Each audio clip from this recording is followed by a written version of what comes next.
શાળા શરૂ થતાની સાથે જ વાલીઓ પર મોંઘવારીનો વધુ એક માર। પેટ્રોલ ડીઝલ અને સીએનજીના ભાવ વધતા સ્કૂલ વાહનના ભાડામાં પણ વધારો કરવામાં આવ્યો છે।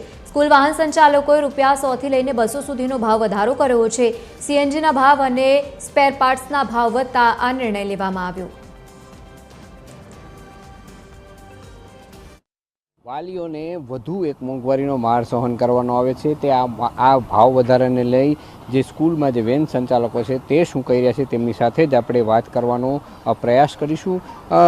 બહાદુરસિંહ, શું કહેશો? જે રીતના સતત વેનના ભાવમાં વધારો થઈ રહ્યો છે, શું કહેશો? આનું કારણ શું છે?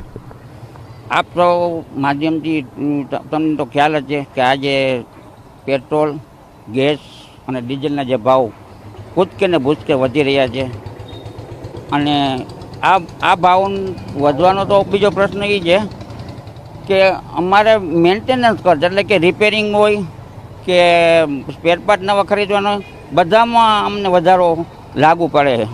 તો આ બધો જે માર છે ને એ અમારે સહન કરવો પડે છે।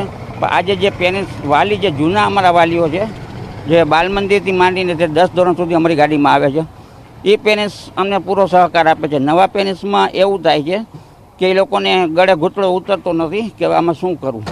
ભાવમાં ફક્ત ને ફક્ત રિક્ષામાં ₹100 અને વાનમાં ₹200નો વધારો આપેલો છે। એથી વધારે કોઈ જાતનો વધારો અમે આપેલો નથી। દૂરના વિસ્તારમાંથી આવતા જે કોઈ પેરેન્ટ્સ છે એને પણ અમે ફાયદો કરાવી દીધો છે। શું નામ આપનું? સલીમભાઈ। સલીમભાઈ, કેટલો ભાવ વધારો? ભાવ તો હજી વધારવાના છે। એમાં શું છે, બધા પર પાર્ટના ભાવ વધી ગયા, ઓઇલના ભાવ વધી ગયા, મજૂરીના ભાવ વધી ગયા, એટલે બધી જોઈને બધી અમારે ભાવ કહેવાનો। અન્ય વેન સંચાલકો પણ છે જેની સાથે વાત કરવાનો પ્રયાસ કરીશું। આજે સતત સીએનજીમાં ભાવ વધારો થાય છે, એને લીધે તમને શું મુશ્કેલી પડે છે? મુશ્કેલીમાં તો અમારો જે નફો હતો એ કપાઈ ગયો છે। હવે અમારે ઘરમાં પૈસા દઈ કે ગાડીમાં પૈસા નાખી એમાં કંઈ સમજાતું નથી। જો ગાડીમાં જ પૈસા નાખી રાખે ઘરમાં ખાવું પીવું છું। અમારો આ ધંધો ધંધો રહે, એટલે હવે જો ભાવ આવી જ રીતે વધતો રહીએ તો પછી અમારે કંઈક કરવું તો પડે ભાવ વધારાનું। એટલા માટે અમે કહી થોડોક ભાવ વધારી તો ફાયદો થાય અમને। કંઈક ઘરે લઈ જવા મળે પૈસા તો અમે બાયડી છોકરા ખાઈ પી શકીએ શાંતિથી। અને છોકરા અત્યારે એટલા બધા છે નહીં ગાડીમાં, ઘટતા જઈએ અને નવીન નિશાળું તો ફાટી જાય છે। અન્ય વેન સંચાલક, શું નામ આપનું? અશોકભાઈ સર્વે। અશોકભાઈ, શું મુશ્કેલી છે અત્યારે તમને? મુશ્કેલીમાં તો એવું, અત્યારે સંખ્યા છે ને ઘટતી જાય દાડે દીએ અને મોંઘવારી વધતી જાય છે।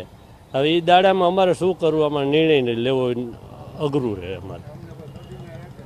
તો આ હતા સ્કૂલ વેન સંચાલકો જે કહી રહ્યા છે અમે જે ₹100 થી ₹200 જે જુદા જુદા નિયમ પ્રમાણે ભાવ વધારો કરવા માટે રજૂઆત કરી છે અને વાલીઓ પણ એમાં કેટલાક વાલીઓ સહકાર આપે છે અને કેટલાક સહકાર નથી આપતા। સતત મોંઘવારી વધવાને લીધે અમારે ના છૂટકે ભાવ વધારો કરવો પડે તેવી પરિસ્થિતિ છે। કેમેરામેન રવિ ચાવડા સાથે રવિ મોટવાણી, TV13 રાજકોટ।